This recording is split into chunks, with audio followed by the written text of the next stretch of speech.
"Shut your mouth and learn your place, girl."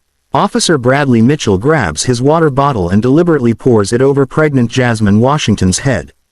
The liquid soaks through her hair, down her face, and onto her swollen 8-month belly as she sits helpless on the burning concrete. Mitchell towers over her with his hands on his hips, mirrored sunglasses reflecting her humiliation. Jasmine clutches her stomach protectively while water drips from her chin onto the scorching Georgia pavement. Shocked bystanders outside Peterson's grocery gasp and immediately pull out their phones. A woman covers her mouth in horror. A man shouts, "What the hell?" but keeps his distance. Jasmine slowly wipes her face, never breaking eye contact with the sneering officer. Her dignity remains unbroken despite sitting soaked and helpless on the street while 8 months pregnant. Have you ever seen evil get exactly what it deserves? 2 hours earlier, Jasmine Washington carefully navigates her Honda Accord through downtown Millbrook's afternoon traffic. The Georgia sun beats down mercilessly as she parks outside the medical plaza, her hands resting on her 8-month pregnant belly.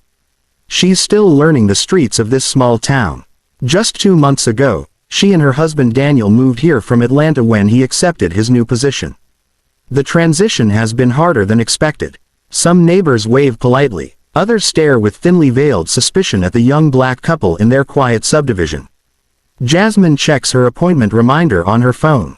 Prenatal checkup at 3:30, then grocery shopping for tonight's dinner.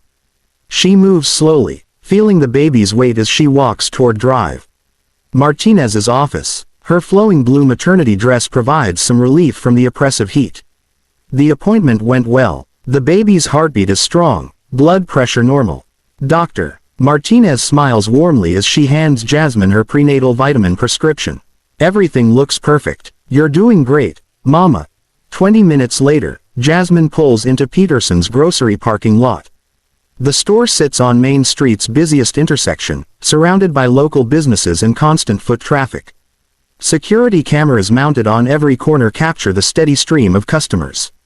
Inside the air-conditioned store, she moves through familiar aisles. Prenatal vitamins from the pharmacy counter, fresh vegetables for tonight's stir-fry, whole grain bread, Daniel requested. Other shoppers nod politely, though she notices some lingering stares at her out-of-state license displayed in her wallet. Meanwhile, Officer Bradley Mitchell cruises slowly through downtown in his patrol car. Radio chatter crackles about minor traffic violations and a noise complaint on Elm Street. He adjusts his mirrored sunglasses and scans the streets with practiced authority. Mitchell has patrolled these same blocks for 15 years. He knows every shortcut, every trouble spot, every face that belongs and everyone that doesn't. His thick arms rest confidently on the steering wheel as he surveys his territory. The new sheriff has been trying to schedule one-on-one meetings with all patrol officers. Mitchell has successfully avoided these mandatory sessions for 2 months, citing conflicting schedules and urgent patrol duties. He works the day shift deliberately, knowing the sheriff handles mostly administrative duties during evening hours. Mitchell parks outside Rosie's diner and steps into the afternoon heat. His black uniform absorbs the sun's rays as he checks his watch. 2:45 p.m. Another 3 hours before his shift ends, and he can escape to his air-conditioned truck. Fellow officer Jennifer Hayes waves from across the street. She's fresh out of the academy, eager to prove herself worthy of the badge. Hayes attended last week's department meeting where Sheriff Washington discussed new community policing initiatives. She mentioned Mitchell's absence, earning his icy glare later in the locker room. Old school cops don't need lectures from outsiders, Mitchell had muttered while slamming his locker shut.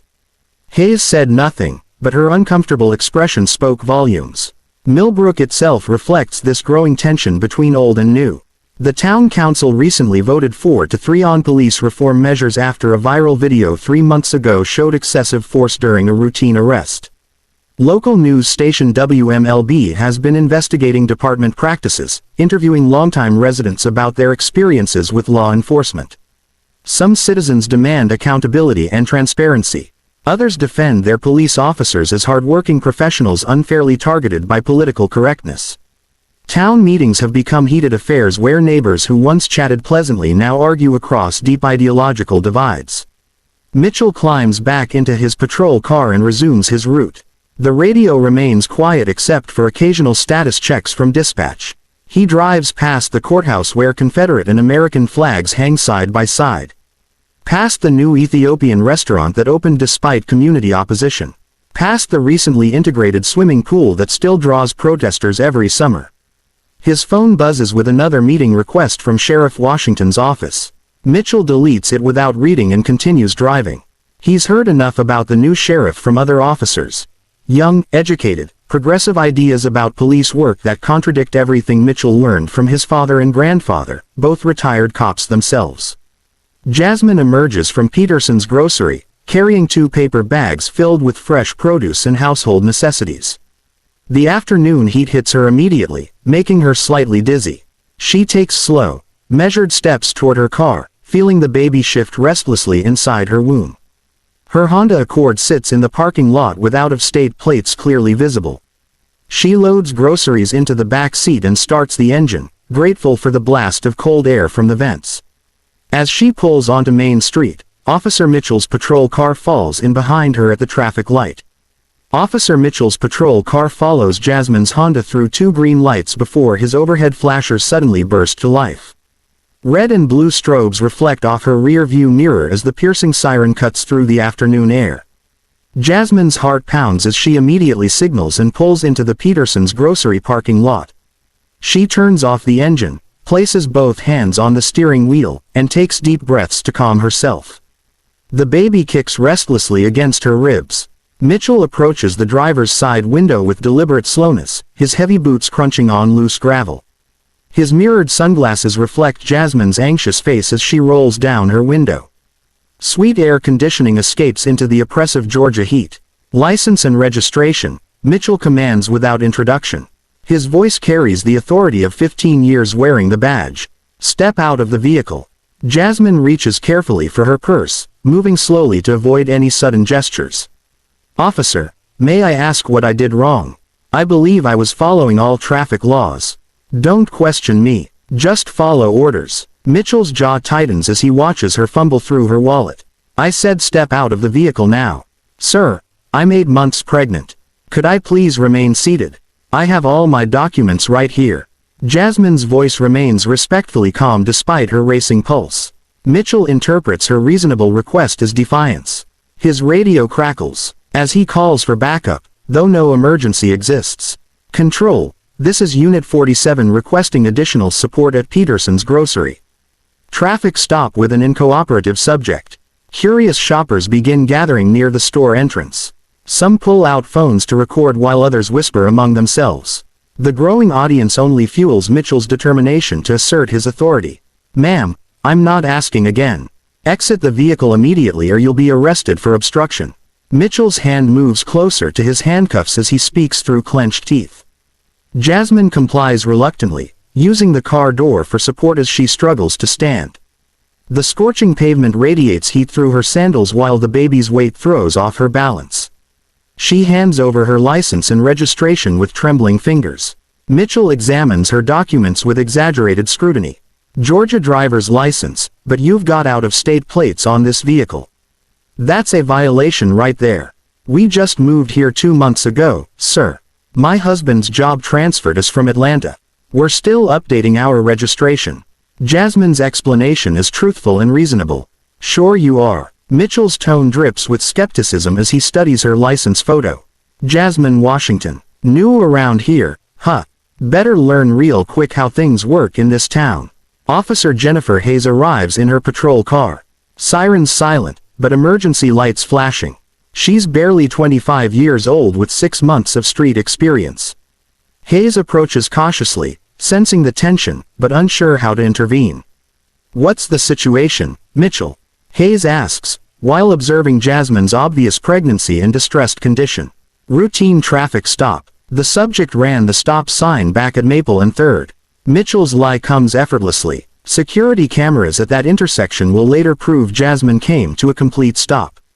Jasmine's eyes widened. Officer, I absolutely stopped at that intersection. I'm a very careful driver, especially now that I'm pregnant. Are you calling me a liar? Mitchell steps closer, using his imposing frame to intimidate because that sounds like obstruction to me. The crowd of onlookers continues growing. Several people hold phones high, recording every interaction. A local business owner emerges from his shop, shaking his head at the obvious harassment unfolding in broad daylight. "Sir, I would never call you a liar. I'm simply stating what I know to be true." Jasmine maintains her composure despite feeling increasingly vulnerable standing in the parking lot heat.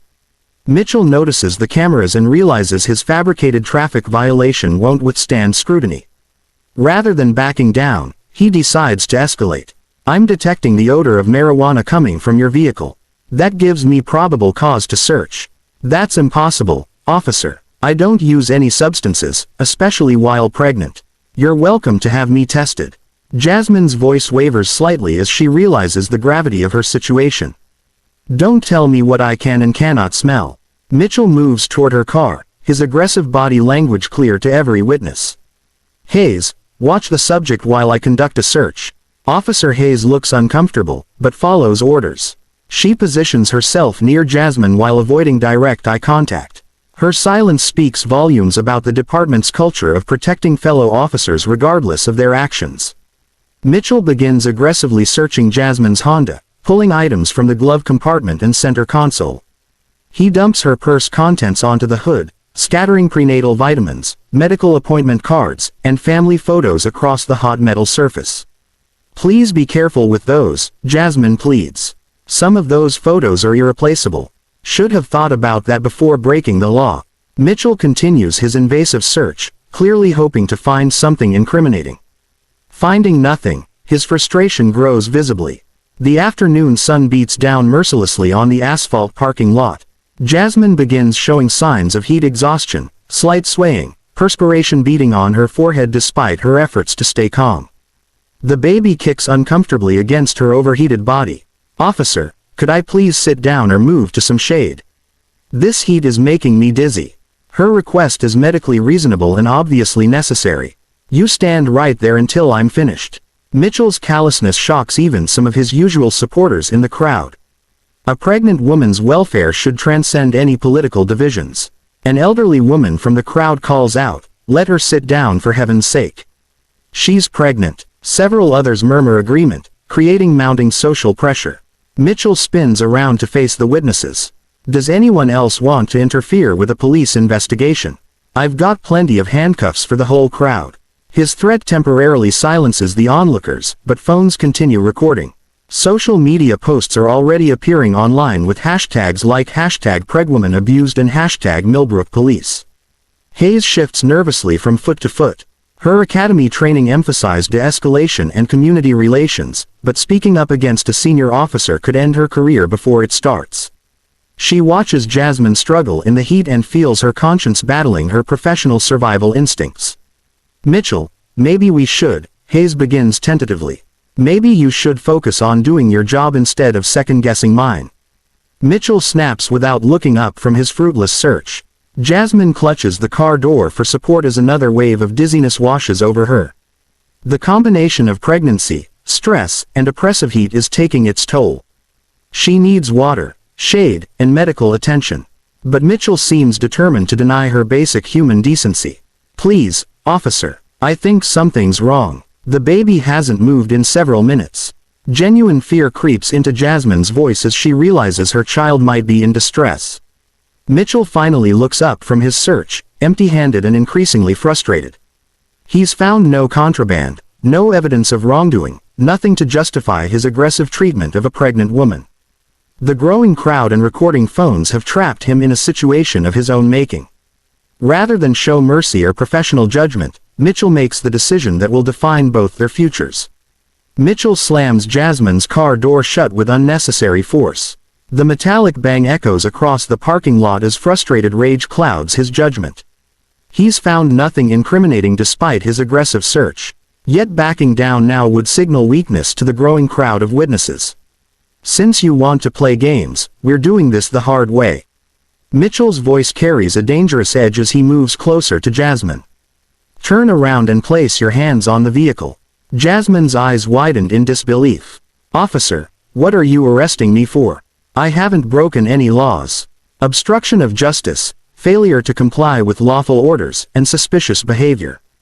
Each fabricated charge rolls off Mitchell's tongue with practiced ease. His 15 years of experience have taught him how to manipulate legal language when needed. The crowd murmurs uneasily as several people recognize the obvious injustice unfolding before them. A middle-aged black man steps forward, his voice filled with controlled anger. "This is wrong. She's pregnant and she's done nothing."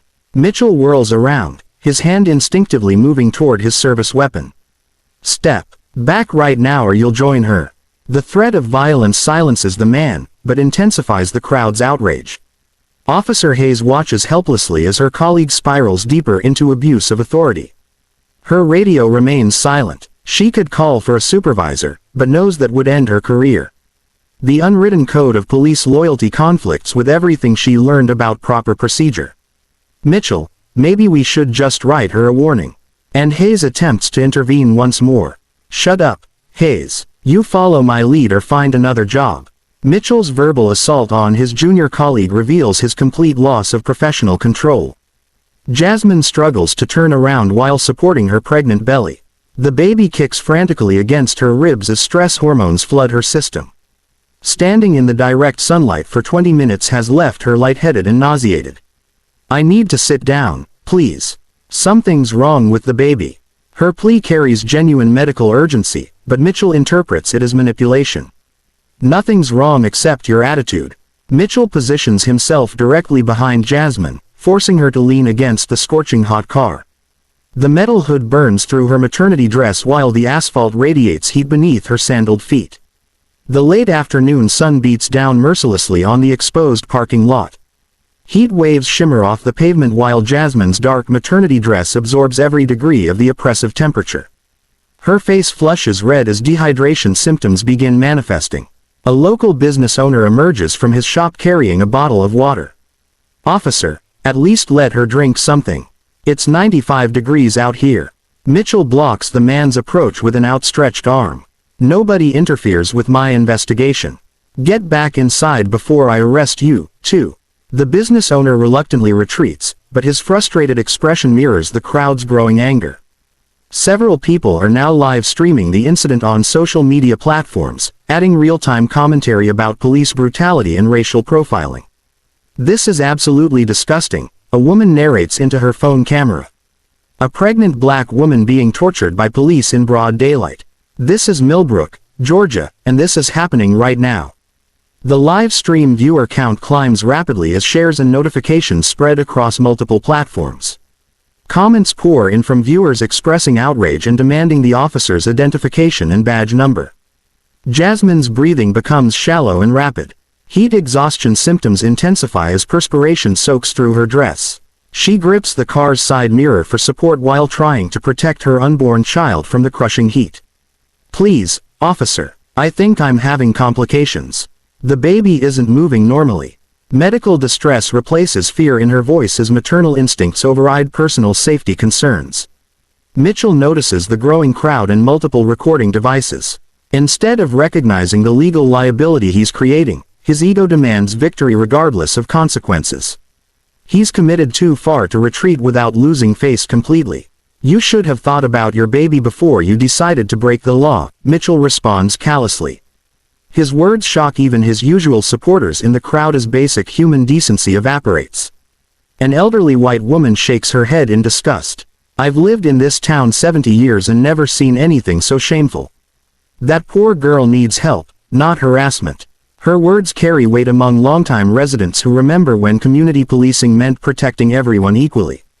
Even those typically supportive of law enforcement begin questioning Mitchell's extreme tactics. Officer Hayes fidgets nervously with her radio. She knows calling for a supervisor would be the right thing to do, but her training sergeant warned repeatedly about officers who snitch on colleagues ending up without backup when they need it most. The internal conflict tears at her conscience as she watches a pregnant woman suffer unnecessary abuse. Her silence makes her complicit in whatever happens next. Yet speaking up could destroy her law enforcement career before it truly begins. Mitchell retrieves his water bottle from his patrol car with deliberate slowness. For a moment, witnesses believe he's finally showing basic human compassion. The crowd watches hopefully as he approaches Jasmine with the clear plastic container. "You want water?" Mitchell asks with false concern. His tone should have warned everyone what was coming next. Yes, please. Thank you. Jasmine's relief is palpable as she prepares to accept the life-saving hydration. Instead of offering the bottle, Mitchell unscrews the cap and positions himself directly above her. Maybe this will cool down your attitude, sweetheart. The water cascades over Jasmine's head and shoulders, soaking her hair and maternity dress. Liquid streams down her face and onto her swollen belly while Mitchell watches with sadistic satisfaction. The empty plastic bottle clatters to the pavement as gasps of horror ripple through the crowd. Oh my God! A woman screams. Someone called his supervisor. That's assault. Another voice shouts. You can't do that to a pregnant woman. Are you getting this? A teenage boy asks his friend while adjusting his phone camera angle. This cop just tortured a pregnant lady. Phones capture every angle of the water assault. As social media notifications begin pinging across multiple platforms, the hashtag water torture starts trending locally within minutes as the video spreads like wildfire. Jasmine sits on the burning concrete, one hand protecting her belly while the other slowly wipes water from her eyes. Despite the public humiliation, she maintains eye contact with Mitchell, refusing to give him the satisfaction of breaking her spirit. Her wet dress clings uncomfortably to her skin while the hot pavement burns through the thin fabric. Water drips steadily from her hair onto the asphalt, creating small, dark spots that evaporate almost immediately in the intense heat. Feel better now, Mitchell sneers as he towers over his victim. His uniform is completely dry while water drips from Jasmine's soaked clothing onto the hot asphalt. Officer Hayes stares in shock at her colleague's behavior. Her academy training never prepared her for witnessing such blatant abuse of authority. She knows she should intervene, but fears the career consequences of opposing a senior officer. The crowd's anger reaches a boiling point as several people begin shouting demands for justice. Arrest him, someone yells. He's supposed to protect people, not torture them. A group of teenagers begins chanting, shame, shame, shame, while recording everything on their phones. Their voices carry across the parking lot, drawing even more attention from nearby businesses and pedestrians. Mitchell spins toward the witnesses with renewed aggression. Anyone else want to obstruct my investigation? I've got plenty of room in my patrol car. His threats temporarily quiet the crowd, but phones continue recording every moment. Local news stations are already monitoring social media feeds and reporters are en route to the scene. The incident is rapidly becoming a public relations nightmare for the entire police department. Jasmine struggles to stand, using her car for support as water continues dripping from her hair. The combination of heat, stress, and physical abuse has left her visibly shaken. She places both hands on her belly, feeling for the baby's movement with growing concern. The baby stopped kicking, she whispers to herself loud enough for nearby witnesses to hear. Maternal panic overrides everything else as she realizes her child might be in distress. Mitchell prepares handcuffs while positioning himself behind Jasmine once again. You're under arrest for obstruction of justice and resisting arrest. I haven't resisted anything, Jasmine responds weakly. Her voice lacks its earlier strength as exhaustion and medical concerns take their toll. You're resisting right now by arguing with me. Mitchell's circular logic reveals his complete abandonment of proper police procedure. He's creating crimes to justify his predetermined conclusion. A local reporter arrives at the scene. Having monitored police radio traffic, she immediately begins interviewing witnesses while her cameraman captures establishing shots of the confrontation. The presence of professional media elevates the incident's significance beyond social media posts. Hayes finally finds her voice as she watches Mitchell prepare to arrest a pregnant woman for non-existent crimes. Mitchell, this has gone far enough. She needs medical attention. Mind your own business, rookie. Mitchell's harsh response to his colleague reveals the toxic culture that enables such behavior. Junior officers learn quickly that loyalty to bad cops matters more than serving the public. The crowd grows larger as word spreads through nearby businesses. Shop owners, customers, and pedestrians gather to witness what many recognize as a clear abuse of power. Their collective presence creates mounting pressure for accountability. Jasmine's condition deteriorates visibly as heat exhaustion symptoms intensify. She sways slightly while gripping the car door, her face pale despite the oppressive temperature. Medical intervention is becoming urgently necessary. I need to call my emergency contact, Jasmine manages to say between labored breaths. Please let me call my husband. Mitchell laughs mockingly at her request. Calling your baby daddy to come save you. This should be interesting. He has no idea that the phone number Jasmine provides will connect directly to the sheriff's office where her husband, Daniel Washington, is reviewing budget reports in his air-conditioned office. The dispatcher dials Jasmine's emergency contact number while Mitchell continues his verbal harassment. The phone rings once, twice, then connects to a calm, professional voice that chills the blood of anyone who recognizes it. Sheriff's office. Sheriff Washington speaking. Mitchell freezes mid-sentence as the familiar voice echoes through the dispatcher's radio. The name Washington suddenly registers in his consciousness, but he can't process the connection. His brain refuses to accept what his ears are hearing. Sir, we have a pregnant woman requesting to speak with you about an emergency situation, the dispatcher reports, glancing nervously at Mitchell's confused expression. Put her through immediately, Sheriff Washington responds without hesitation. His authoritative tone carries the weight of absolute command. Jasmine takes the radio with trembling hands. Daniel, thank God. I'm at Peterson's grocery and I need you here right now. The baby. Something might be wrong. Mitchell's face drains of all color as the pieces finally connect. Washington. Sheriff Washington. The pregnant black woman he's been torturing for the past hour is married to his boss. The man he's been deliberately avoiding for 2 months. The new sheriff whose authority he's been undermining through passive resistance. I'm on my way, honey. Stay calm. Everything's going to be okay. Daniel's voice carries both tenderness for his wife and barely controlled fury at the situation. The radio goes silent as Mitchell staggers backward against his patrol car. His hands shake uncontrollably while sweat pours down his face despite the shade from his vehicle. 15 years of police authority crumble in an instant. Oh shit, Officer Hayes whispers as she recognizes the full magnitude of their situation. She immediately steps away from Mitchell, creating physical distance from the career-ending disaster unfolding before her. The crowd senses something momentous is happening.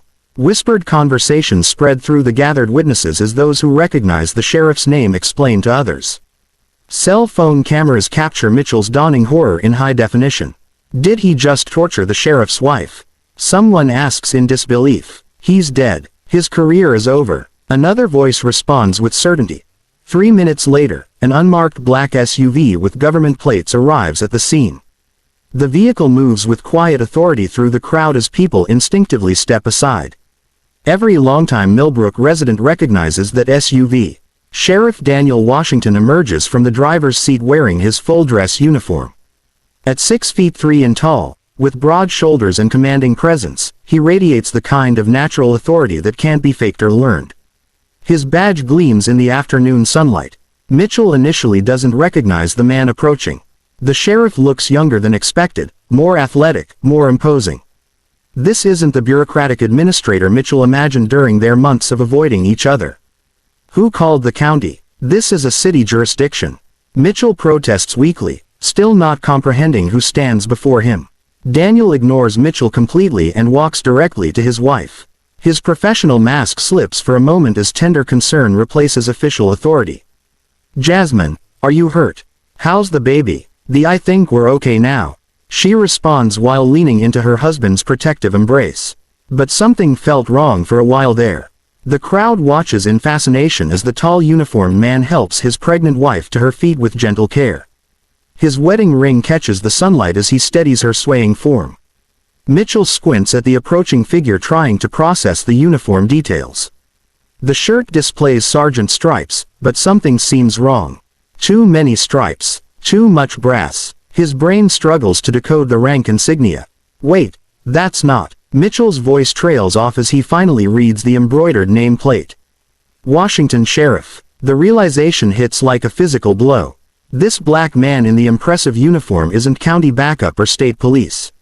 This is Daniel Washington, the new sheriff of Millbrook County, the boss Mitchell has been avoiding. The husband of the pregnant woman he just tortured with water in front of dozens of witnesses. Oh God. Oh no, no, no, no. Mitchell's legs nearly give out as he grabs his patrol car for support. Sweat pours down his face while his hands shake uncontrollably. Sheriff Washington helps his wife sit in the shade of a nearby storefront before turning his attention to the officers. His movement is deliberate, controlled, and absolutely terrifying in its calm professionalism. "Officer Mitchell," Daniel says quietly. His voice carries no emotion, which makes it infinitely more intimidating than shouting would be. "Do you know who I am?" "Yes, sir. You're the sheriff. I didn't recognize." Mitchell's voice cracks as he attempts to form coherent sentences. "And do you know who this woman is?" Daniel gestures toward Jasmine, who sits recovering in the shade. Sir, I had no idea she was your wife. We've never been formally introduced."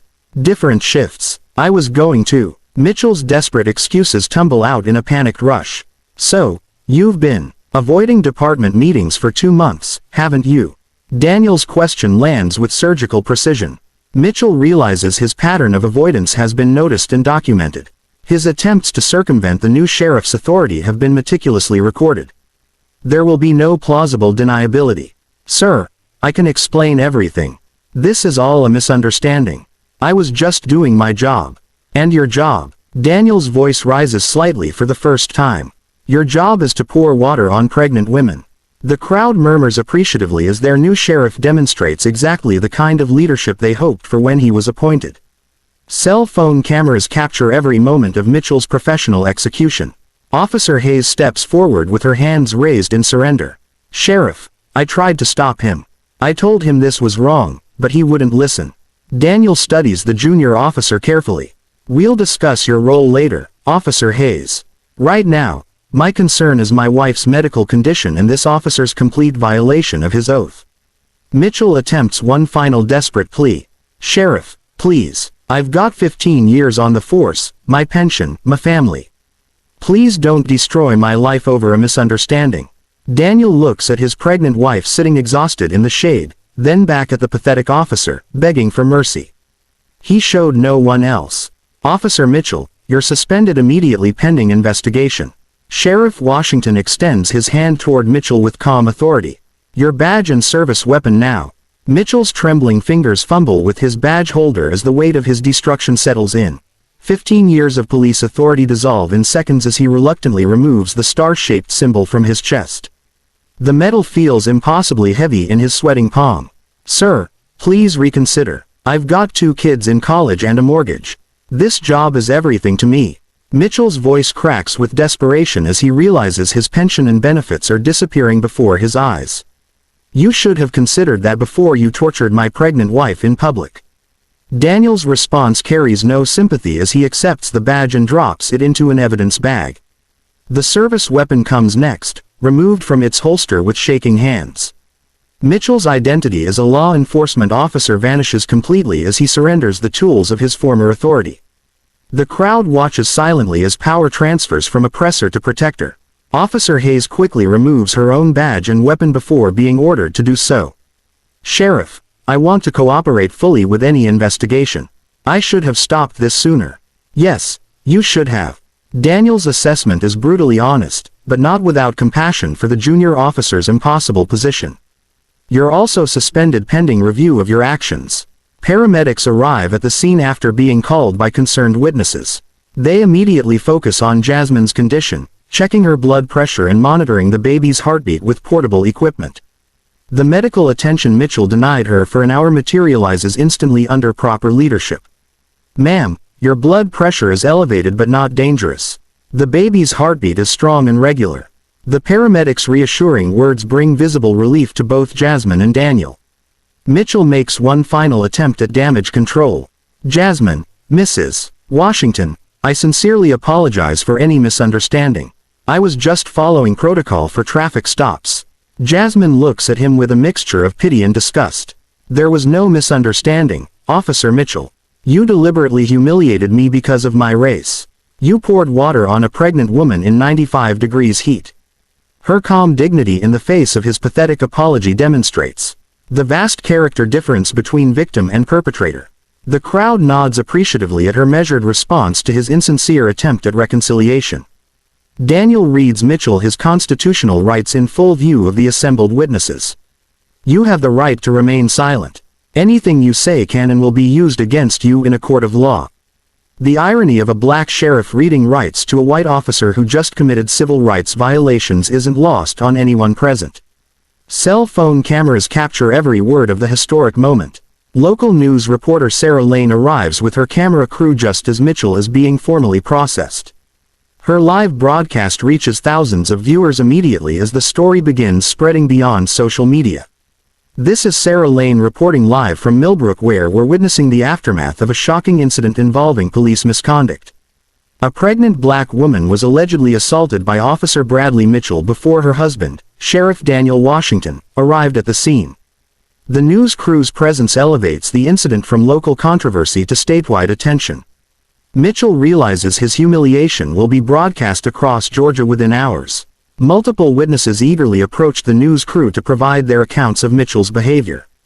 Their testimonies create a damning narrative of abuse that will be impossible to refute or minimize. "I've never seen anything so disgusting," reports one elderly witness. "That poor pregnant woman just sitting there while he poured water on her head like she was an animal."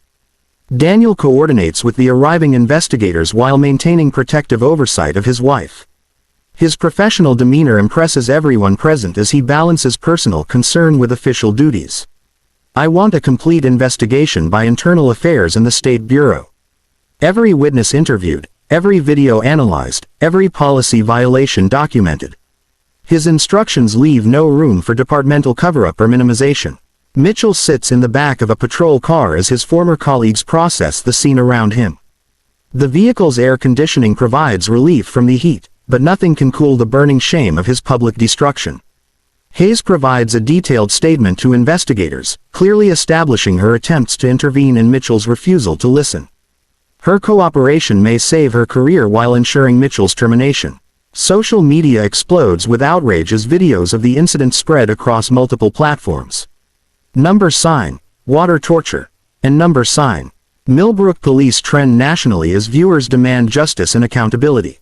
The mayor's office receives hundreds of phone calls within the first hour as public pressure builds for swift action. City council members distance themselves from Mitchell while praising Sheriff Washington's leadership. "This incident does not represent the values of our community," Mayor Patricia Holmes announces in an emergency press conference. "We will cooperate fully with all investigations and take appropriate action." Daniel helps Jasmine into his SUV for the trip to the hospital for precautionary examination. Her dignity throughout the ordeal has impressed everyone present and will be remembered long after Mitchell's disgrace is forgotten. "Are you ready to go home, Mrs. Sheriff?" Daniel asks with gentle humor as he starts the engine. "I'm ready for justice." Jasmine responds with quiet determination. Within 48 hours, FBI Special Agent Maria Rodriguez arrives in Millbrook carrying a briefcase full of federal civil rights violation paperwork. Her dark suit and no-nonsense demeanor signal the seriousness of the investigation as she establishes a temporary field office in the courthouse. "This isn't just about one incident," Agent Rodriguez explains to Sheriff Washington during their first meeting. "We're examining patterns of behavior that suggest systemic civil rights violations." The FBI's digital forensics team analyzes dozens of cell phone videos from multiple angles, creating a comprehensive timeline of Mitchell's abuse. High-definition footage captures every detail of the water assault, his racist language, and his complete disregard for Jasmine's medical condition. Meanwhile, Mitchell's 15-year personnel file reveals a disturbing pattern of complaints that were minimized or ignored by previous leadership. Citizens had filed 17 formal complaints alleging excessive force, racial profiling, and verbal abuse. None resulted in serious disciplinary action. "He's been getting away with this behavior for years," Agent Rodriguez tells the assembled media during her first press conference. Federal civil rights laws exist specifically to address this type of systematic abuse of authority. The story explodes across national media as CNN, MSNBC, and Fox News all feature the incident prominently. The visual of a pregnant black woman being doused with water by a white police officer becomes an instantly recognizable symbol of police brutality. Civil rights attorney Benjamin Hayes takes Jasmine's case pro after watching the viral video. His Atlanta-based firm specializes in police misconduct cases and has secured millions in settlements for victims of abuse. "What happened to Mrs. Washington represents everything wrong with policing in America," Attorney Hayes announces at his press conference. We will pursue both criminal charges and civil remedies to ensure this never happens again. The federal grand jury convenes within 30 days, hearing testimony from dozens of witnesses who observed Mitchell's behavior. The proceedings move swiftly as prosecutors present overwhelming evidence of civil rights violations. Mitchell's defense attorney attempts to portray the incident as a misunderstanding, claiming his client was following standard police procedures. The argument collapses immediately when prosecutors play the water-pouring video in open court. Ladies and gentlemen of the jury, federal prosecutor Sandra Williams states during opening arguments, "You will see a 15-year police veteran deliberately torture a pregnant woman for the crime of driving while black." The trial becomes a media sensation as Court TV provides gavel-to-gavel coverage.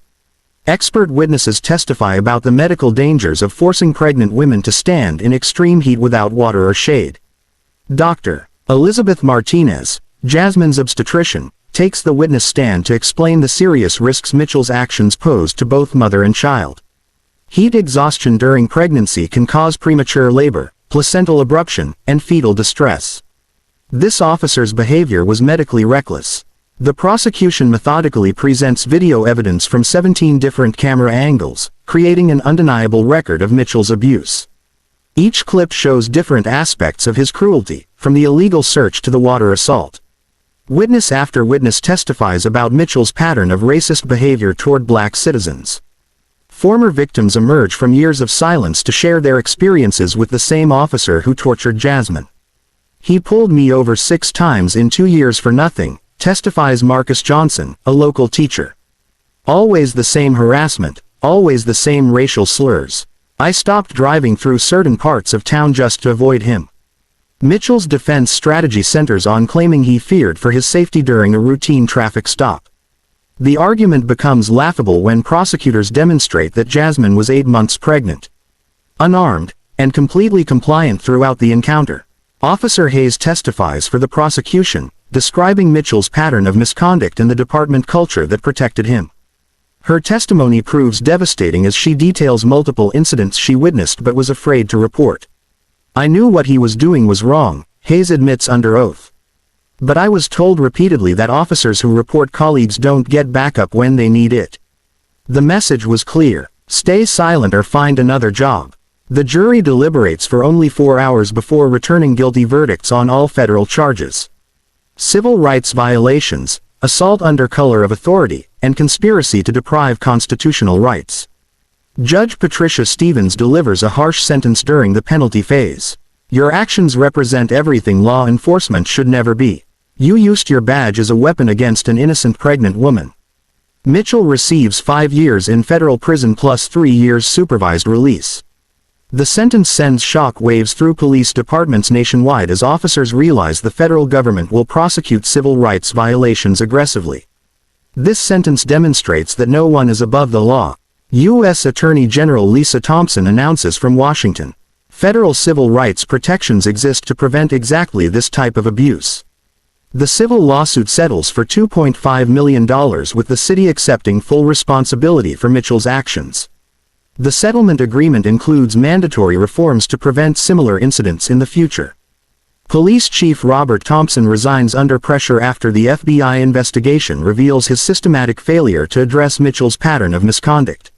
His departure signals a complete leadership overhaul within the department. Officer Hayes receives a 6-month suspension, but keeps her job after cooperating fully with investigators. She enrolls in additional training on civil rights and becomes an advocate for police accountability within the department. The Millbrook Police Department implements sweeping reforms as part of the federal settlement agreement. Body cameras become mandatory for all officers. Citizen oversight boards gain real authority and bias training becomes required annually. Sheriff Washington uses the incident as a catalyst for broader criminal justice reform throughout the county. His leadership during the crisis establishes him as a national voice for ethical law enforcement. This tragedy shows what happens when bad officers are protected instead of prosecuted, Daniel tells a gathering of police chiefs from across Georgia.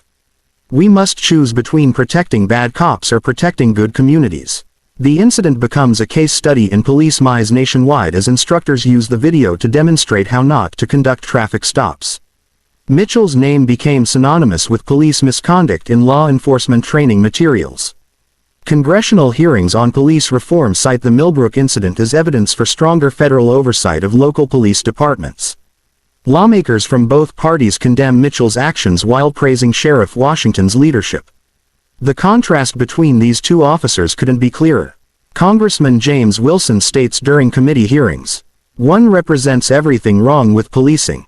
The other represents everything right." The viral video reaches over 100 million views across all platforms, making it one of the most watched police misconduct recordings in history. The hashtag Justice for Jasmine became a rallying cry for civil rights activists nationwide. Mitchell begins serving his federal sentence at a minimum security facility in South Carolina. His wife files for divorce within 6 months and his children change their last name to distance themselves from his legacy.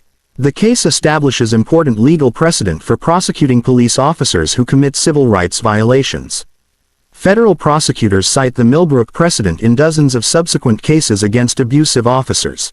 3 weeks after Mitchell's sentencing, Jasmine gives birth to a healthy baby girl named Hope Elizabeth Washington. The delivery goes smoothly despite the trauma she endured during pregnancy, and both mother and daughter thrive under excellent medical care. Daniel holds his newborn daughter in the hospital room while news cameras capture the tender moment. "She represents everything we're fighting for," he tells reporters. "A future where all children can grow up safe and protected." The baby's birth becomes a powerful symbol of resilience overcoming hatred. Social media is filled with congratulatory messages as millions of people who follow Jasmine's story celebrate Hope's arrival into the world. Jasmine transforms her traumatic experience into a force for positive change. She joins the American Civil Liberties Union as a volunteer advocate, sharing her story at conferences and community meetings across the Southeast. "What happened to me wasn't just about one bad officer," Jasmine explains to a packed auditorium at Emory University. "It was about a system that protected him for 15 years while he terrorized innocent people." Her speaking engagements draw standing ovations as audiences connect with her dignity and determination. University students, community leaders, and even police officers acknowledge her courage in fighting for justice. Sheriff Washington implements revolutionary community policing programs that become models for departments nationwide. Crime rates drop significantly while citizen complaints against officers virtually disappear under his leadership. "Trust isn't given, it's earned," Daniel explains to visiting police chiefs from around the country. "Every interaction between officers and citizens is an opportunity to build or destroy that trust." The Millbrook Police Department attracts national attention for its progressive approach to law enforcement. Young officers compete for positions in Daniel's department, eager to work under ethical leadership that prioritizes community service over aggressive enforcement. Mitchell serves his full federal sentence without possibility of early release. Prison records show he participates reluctantly in mandatory sensitivity training, but shows little genuine remorse for his actions. His family struggles financially after losing his pension and benefits. The foreclosure of their home and social ostracism serve as additional consequences for his choices. Former colleagues avoid association with his toxic legacy. The contrast between Mitchell's downfall and the Washington family's success illustrates the long-term consequences of choosing hatred over humanity. His name becomes a cautionary tale while theirs represents hope and positive change. Millbrook transforms from a town divided by racial tension into a national model for community healing. New businesses open downtown attracted by the progressive leadership and positive national attention. The annual Hope Festival celebrates unity and justice while raising funds for civil rights organizations. Thousands of visitors come to Millbrook each year to see where courage triumphed over cruelty. Local schools integrate Jasmine's story into their civics curriculum, teaching students about constitutional rights and the importance of standing up against injustice. Her example inspires a new generation of activists and community leaders. The viral video continues serving as evidence in federal civil rights training programs. Law enforcement agencies worldwide study the incident to understand how bias and abuse of authority destroy police legitimacy. Congressional legislation citing the Millbrook case strengthens federal oversight of local police departments. The Jasmine Washington Civil Rights Protection Act passes with bipartisan support, creating new accountability measures for law enforcement. Baby Hope grows into a healthy, happy toddler surrounded by a community that fought for her mother's dignity. Her first steps are taken in a town transformed by her parents' courage and determination. Daniel and Jasmine write a book about their experience titled When Justice Prevails, a family's fight against police brutality. Proceeds fund scholarships for students pursuing careers in civil rights law.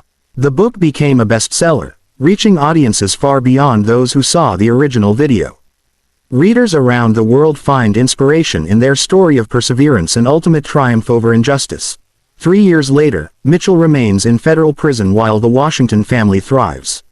Their divergent paths demonstrate how individual choices create vastly different destinies. Today, Millbrook stands as proof that real change is possible when communities demand accountability from those sworn to protect them. The transformation didn't happen overnight, but persistent effort created lasting progress. Your voice matters in this ongoing fight for justice.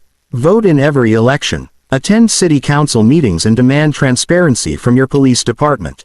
Record what you see when officers abuse their authority. Support organizations fighting for civil rights in your community. Donate to legal defense funds that help victims of police misconduct.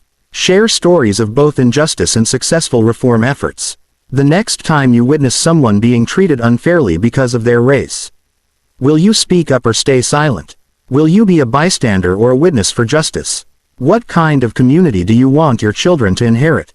One where badge and uniform grant immunity from consequences, or one where everyone is held accountable for their actions? Subscribe, Hidden Turns, and follow for more stories of justice served. Share this video so the world knows that courage can defeat cruelty and hope can triumph over hate.